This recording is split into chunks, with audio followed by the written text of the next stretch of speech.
Plasma-based system provides radical new path for water purification. Many of today's methods of purifying water rely on filters and chemicals that need regular replenishing or maintenance. Millions of people, however, live in areas with limited access to such materials, leading the research community to explore new options of purifying water in using plasmas. Many plasma-based approaches are expensive, but a new class of plasma devices may change that. Researchers at the University of Alabama in Huntsville have been studying a new type of plasma generator for water purification. The new generator pulses voltage signals to ionize gas at atmospheric pressure and produce many useful byproducts, including hydroxyl radicals, which cause a cascade of reactions that lead to purer water samples. "We're finding ways to speed up the purification process," said Ryan Gott, a doctoral candidate in aerospace engineering at UAH who will present the research next week at the American Physical Society 71st Annual Gaseous Electronics Conference and the 60th Annual Meeting of the APS Division of Plasma Physics, which will take place November 5 to 9 at the Oregon Convention Center in Portland. In theory, if this technology can be developed in a real-world, practical system, it would be able to purify water at lower costs than current methods can, Gott said. While the term plasma conjures images of superhot solar jets traveling through space, most plasma-based water purification approaches work through plasma's ability to generate reactive free radicals, rendering many compounds in the water inert. The plasma and ensuing chemical reactions release energy and chemical species that can kill even tough microcystin bacteria, one culprit in algal blooms that lurk in our water supply. "The pulses are so fast that it doesn't change the temperature of the water," Gott said. "You can touch our plasma jet with your hand." Unlike more common, ozone-producing plasma purifiers, the new device relies on the production of hydroxyl radicals. This method will hopefully sidestep some of the hurdles that have hampered ozone-based counterparts, namely high power consumption and challenges keeping excessive heat in check. Using optical emission spectroscopy, the UAH researchers have been able to compare how different factors play a role in producing more hydroxyl radicals from their plasma device. Increasing voltage, for example, appears to have the biggest effect on output, followed by increasing the frequency of the pulses. Right now, the device is limited to 10 kV, but the researchers are hoping to see what higher voltage could mean down the road. Gott said after the group continues to better understand the mechanisms behind how the plasma interacts with water, he hopes to scale up the technology for point-of-use applications. The end goal is to develop something that can be mass-produced and distributed to places that need it the most, he said. Coal power plant regulations neglect a crucial pollutant. Cleaning up or replacing coal-fired power plants that lack sulfur pollution controls could help Texans breathe cleaner, healthier air, according to researchers at Rice University. A study led by environmental engineer Daniel Cohan analyzed models that measure the effects of emissions from 13 coal plants in Texas. Along with their conclusions on the modeling systems themselves, they found residents downwind of coal plants would be far better off today had the state focused on cutting particle-forming sulfur dioxide emissions in addition to those that cause ozone. Texas has more unscrubbed coal plants than anywhere in the country, and it's causing a substantial amount of air pollution damage and impacts on our health, Cohan said. What I found eye-opening in this study is that most of the health damage is coming from particulate matter, but most of Texas's focus on air pollution has been on ozone smog. It's a real dichotomy where the standard we violate is ground-level ozone, but the biggest cause of damage is particulate matter. The study appears in the Journal of the Air and Waste Management Association.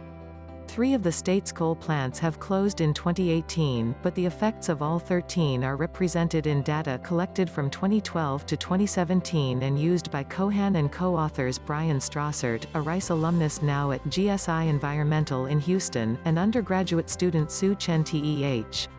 The researchers wrote that as coal power gets more expensive and natural gas and renewables like wind and solar energy advance, companies seem more likely to close plants based solely on economic considerations. They also point out the state missed an opportunity to accelerate the benefits that would have come with enforcement of the Obama-era Regional Haze Plan. That would have cut emissions of sulfur dioxide, a contributor to airborne particulate matter, invisible particles less than 2.5 microns in diameter, at 8 of the highest emitting plants. Instead, in 2017, the Environmental Protection Agency replaced the plan with a cap-and-trade program. That doesn't mean the plants will get worse, Cohan said.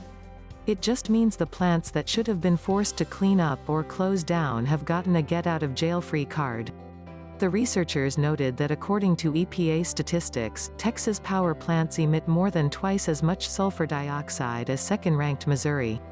The problem, Cohan said, is that even when particulate levels meet current standards, they are still health hazards, especially to those directly downwind of the plants. We know the higher the particulate matter levels, the more people die, both on a short-term correlation. When particulate matter levels are high one day, death rates are higher over the next few days, and also over long-term studies, he said.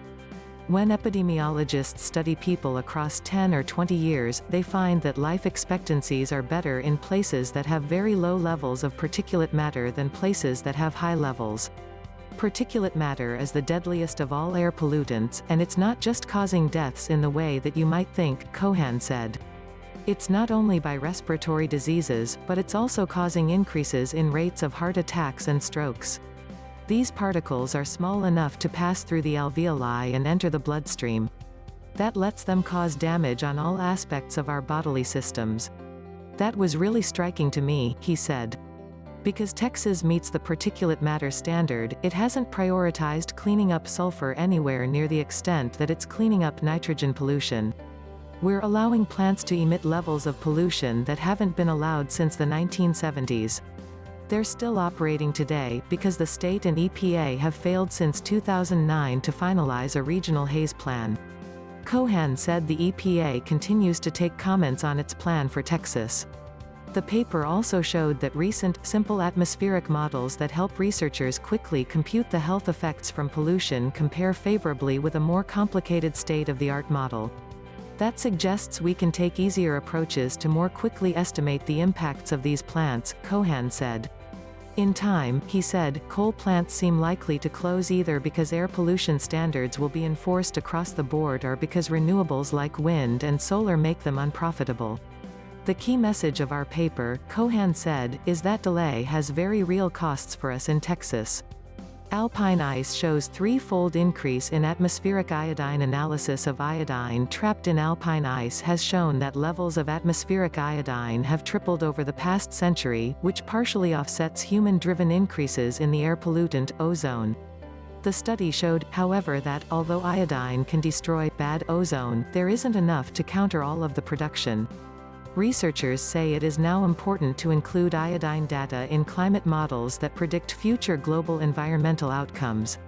Analysis of the alpine ice, by scientists at the University of York, Université Grenoble-Alpes, and Desert Research Institute, shows that iodine concentration began to increase after the Second World War following the growth in motor vehicles and electricity generation.